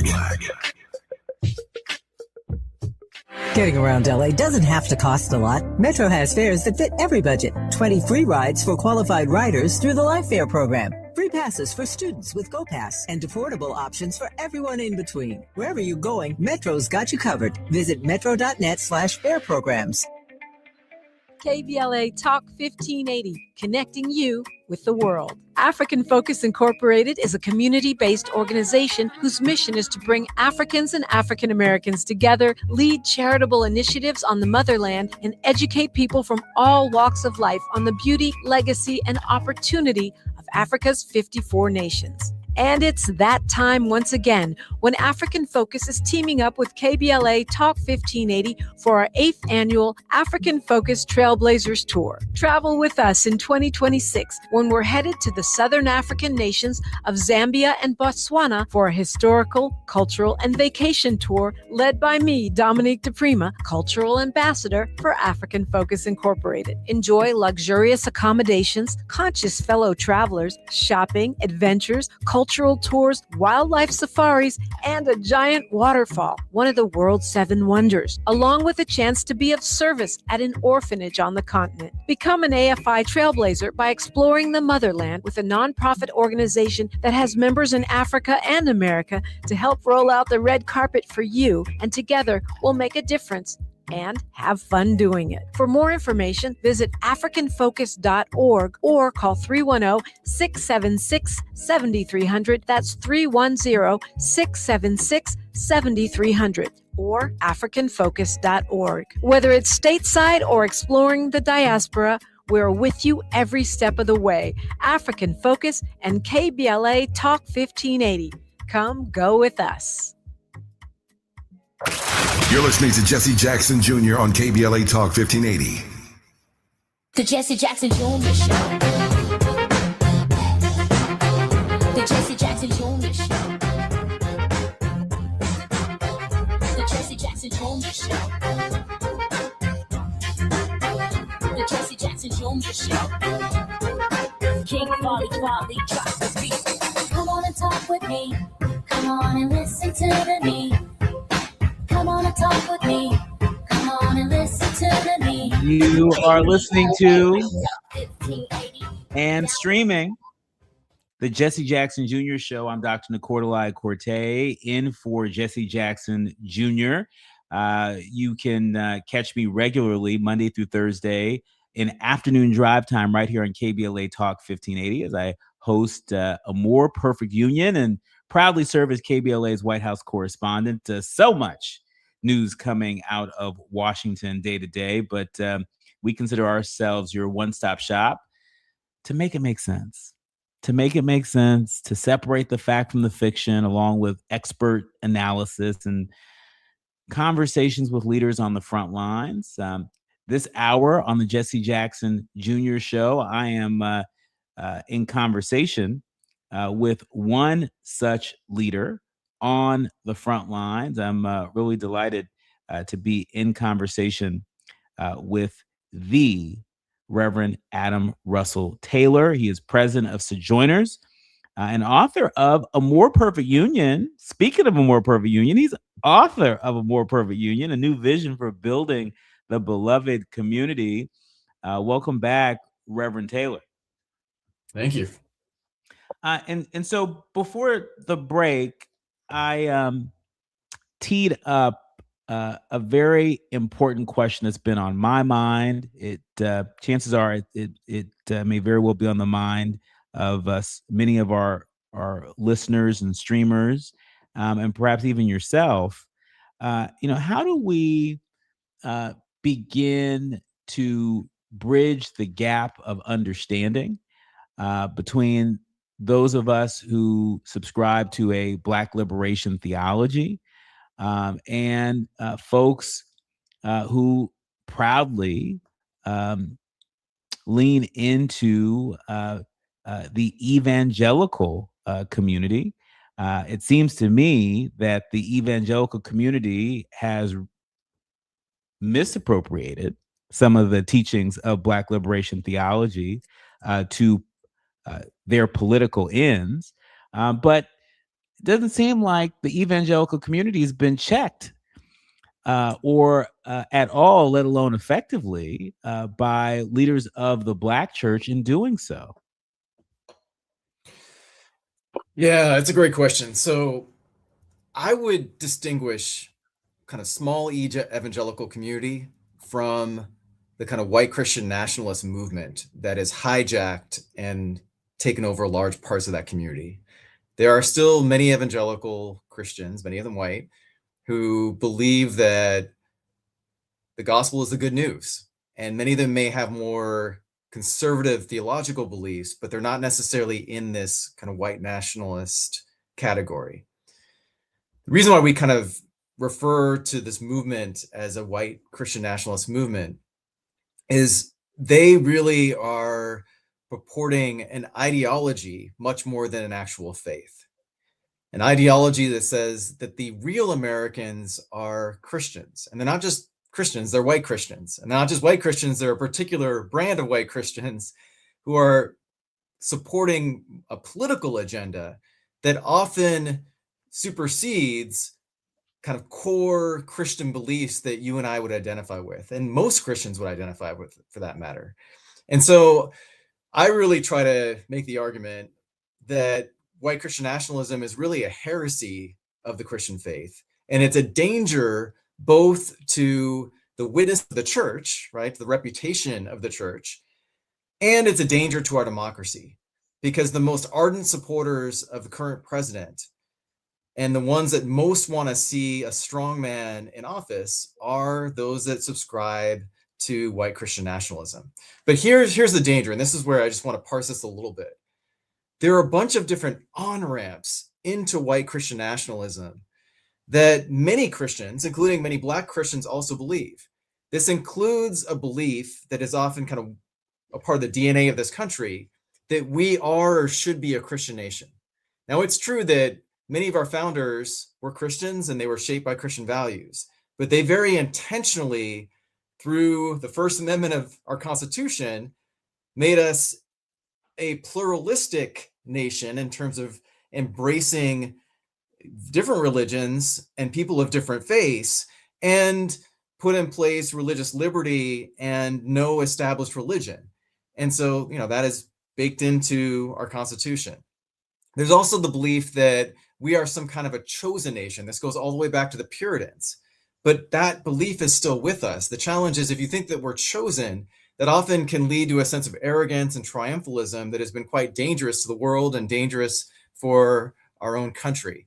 And so you've got these different on-ramps that a lot of other Christians subscribe to that then can lead in this much more dangerous direction that can ultimately get you to the point of white Christian nationalism. The cross should never be waved by the flag. It should never be wrapped in the American flag. And I think it's really important that we say that very clearly, because if we allow that to happen, we are essentially committing idolatry, which certainly is something that offends the very heart of God. I mean, let me just say, Reverend, you have said it with a clarity that I haven't heard nearly enough of, particularly on air. And I think it's important that we hear leaders of the cloth, leaders of faith, say that quiet part out loud. The fact that you unflinchingly were able to say that the cross shouldn't be wrapped in the American flag, period. Nor should, the cross be wrapped in anybody's flag, because 100%. last I checked, the teachings of Jesus, are available to all. That's right. For God so loved the world that he gave us his only begotten son. Isn't that crazy? John 3:16. Come on. That's right. Right. Come on. Right. And so, we are seeing the opposite. We're seeing folks wrap the cross in the American flag. We're seeing people put a MAGA hat on top of the cross, if we want to continue this metaphor any further.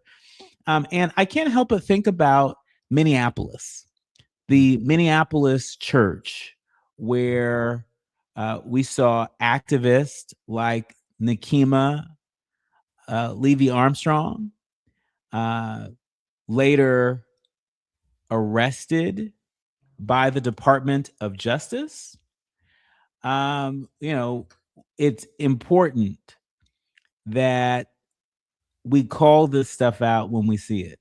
We call out the hypocrisy when we see it. We've seen journalist Don Lemon also indicted and brought up on charges by the Department of Justice for simply streaming that peaceful protest inside the church. And so, talk to us about the danger of Christian pastors doubling as ICE officers, ICE officials, right? And the damage, the long-term damage that you see coming down the pike, again, not just for the church, but for our democracy. Absolutely. I mean, I am really alarmed at, certainly the indictment of Don Lemon. I have to admit, like, I kind of wish that protest had happened outside of the church. I have mixed feelings about protesters, even if they're peaceful, going inside of a church service, even if you disagree with what's going on inside of it. That being said, I was in Minneapolis a month ago, or a little less than a month ago, after the murder of Renee Good. And I was there for the ICE out of Minnesota Day of Action and Solidarity. And one of the things that's been really hopeful to me is we have seen many church leaders find their courage and be on the front lines of organizing vigils outside of detention centers, organizing neighborhood patrols to ensure that they can protect their immigrant neighbors. And many of them are doing it at a huge amount of risk and a huge amount of sacrifice. Yeah. And Reverend that's fine. Yeah, Reverend Taylor, I want you to pick up on that point when we come forward. You're listening to and streaming the Jesse Jackson Jr. Show. More with Reverend Taylor when we come forward. While you're stuck in traffic, we can at least bring you up to speed on the news of the day. You're listening to Jesse Jackson Jr. only on KBLA Talk 1580.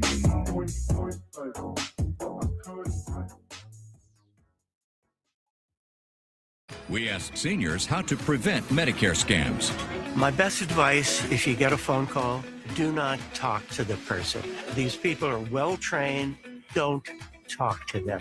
They don't know me. They're just trying to scam me. Don't be fooled. Hang up. Just hang up. Never give out your Medicare number. They're going to get your number to put in a false claim. If I get a call from someone, I don't pick up the phone. And should I pick up the phone and they ask for information, then I hang up. How do you detect Medicare fraud?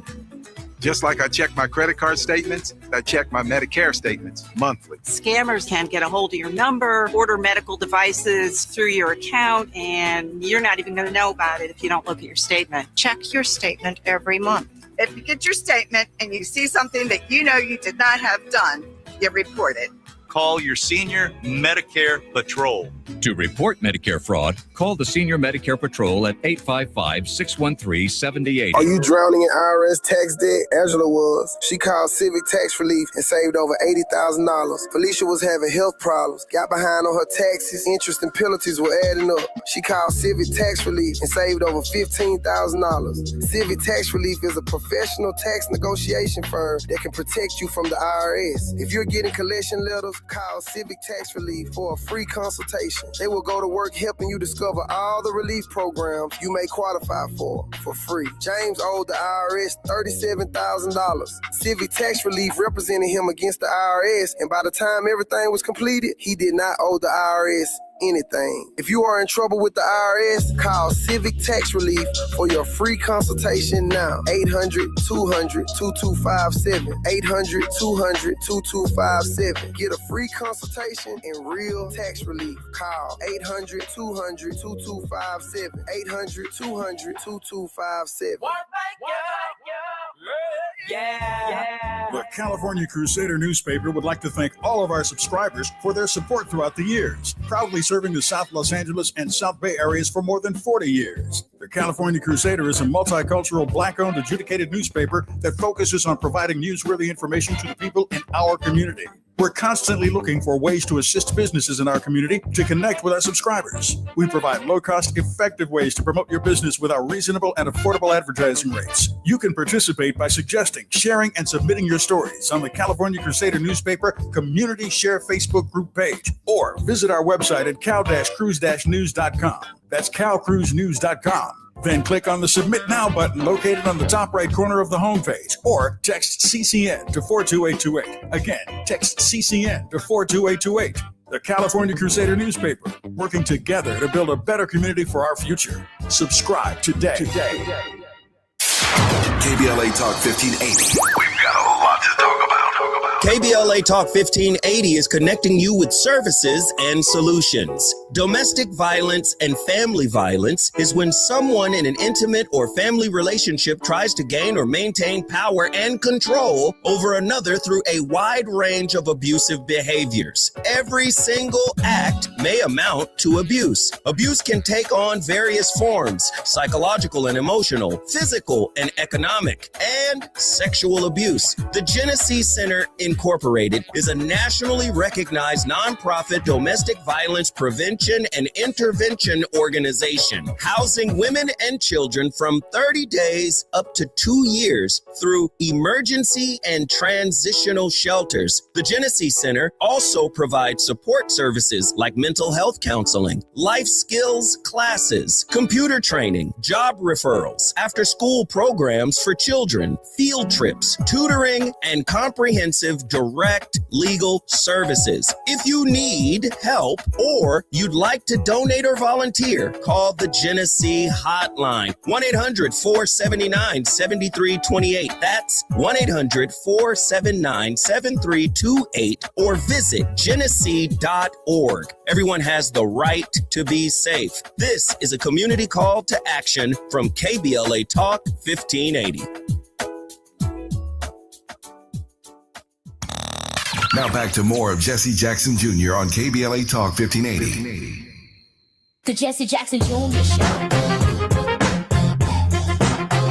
The Jesse Jackson Jr. Show. The Jesse Jackson Jr. Show. The Jesse Jackson Jr. Show. You are listening to and streaming the Jesse Jackson Jr. Show. I'm your guest host, Dr. Nicordelai Corte, and really enjoying this conversation with Reverend Adam Russell Taylor. He's the president of Sojourners and the author of A More Perfect Union, a new vision for building the beloved community. Reverend Taylor, before the break, you were really helping us to unpack an area of interest that it doesn't get reported enough, and that is the role that white Christian nationalism plays in the evangelical community. And too often, to your point, we lump them all together. And what you were attempting to do was to separate them, to make clear that there are evangelicals that are not about that white Christian nationalist life.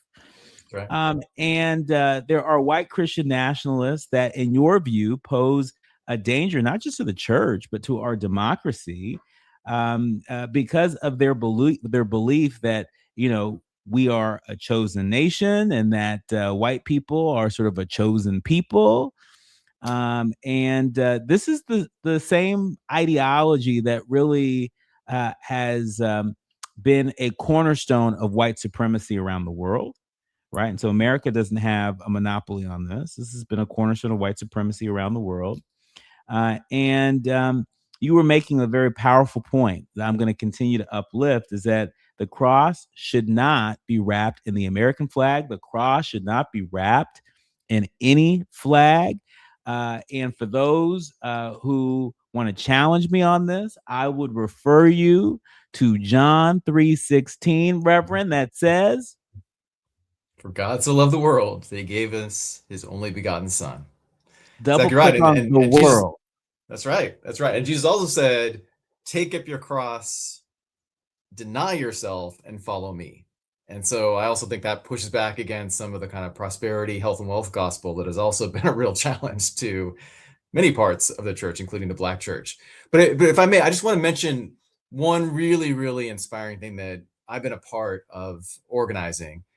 We launched with 400 other Christian national leaders from across different traditions on Ash Wednesday, which was just about a week ago, a call. It's really a declaration to Christians across the country. And you can check it out at acalltochristians.org. And the call is essentially a call for courage in this moment where we're seeing the consolidation of power and even our country slide toward authoritarianism. And I just want to share really quickly the first part of this call. It says, there are moments that call for repentance and resistance, courage and conviction, faith and fortitude. This is one of those moments. We call on Christians to join us in greater acts of courage to resist the injustices and anti-democratic dangers sweeping across the nation. In moments like this, silence is not neutrality. It is an active choice to permit harm. And it goes on to offer a whole series of really concrete commitments that we are calling on Christians to embrace through the season of Lent, and then certainly far beyond Lent as we get into Resurrection Sunday and beyond. And so we've already seen thousands and thousands of individual Christians sign on to this call. And one of the things that I think this moment is doing, it is really testing our faith. And I'm inspired that a lot of faith leaders have been on the front lines of resisting ICE, have been on the front lines of protecting the freedom to vote. But we all have to find a way to tap into the strength and resilience of our faith in order to protect the most vulnerable and to protect our democracy in a time when they're under attack.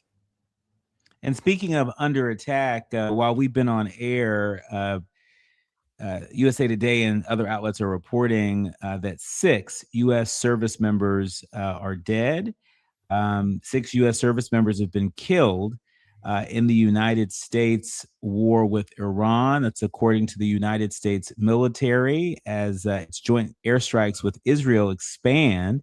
And a congressional debate over President Trump's use of military force ramps up right here at home.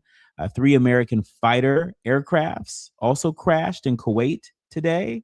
The crews surviving unscathed and in stable condition, according to the Pentagon. But the U.S. and Israel, for folks who are less familiar, began striking Iran on February 28th this weekend in a campaign that killed the nation's supreme leader, the Ayatollah Ali Khamenei, and dozens of top officials, and hit more than 1,250 targets inside the country. Iran has retaliated with strikes against U.S. military bases in Israel and other nations in the Middle East. I think I read somewhere that there was a missile that hit a Fairmont hotel in the United Arab Emirates.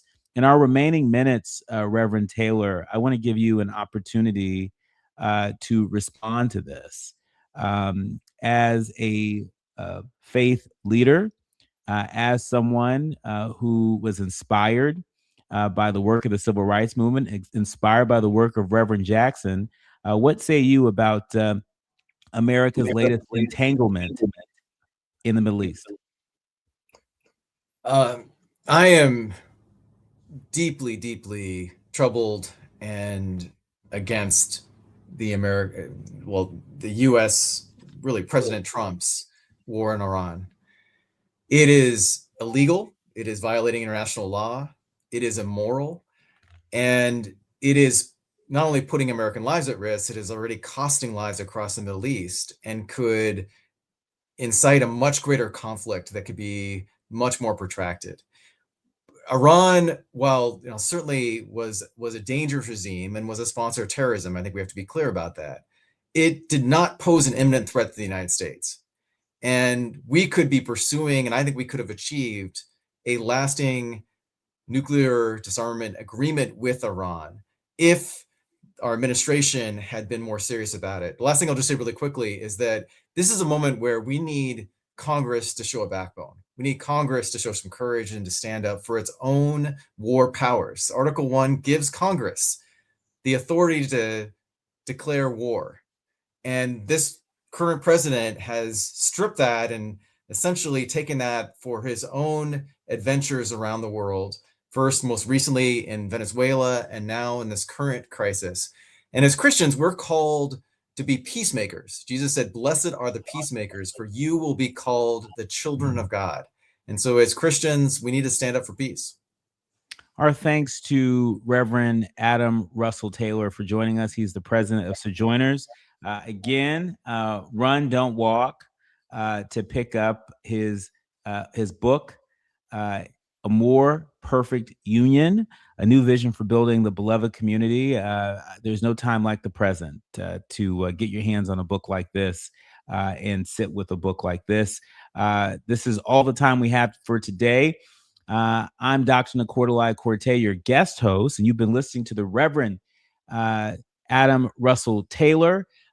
This is the Jesse Jackson Jr. Show. I'm filling in for Jesse Jr. all this week. My thanks to the entire village that helps us produce this show each and every day. Our executive producer, Gina Towns, and to Taz, our sound engineer. It takes a village to produce this work, and we appreciate you. You've been listening to KBLA Talk 1580. Thanks to all, including Miles. We'll see you tomorrow. KBLA 1580 Santa Monica.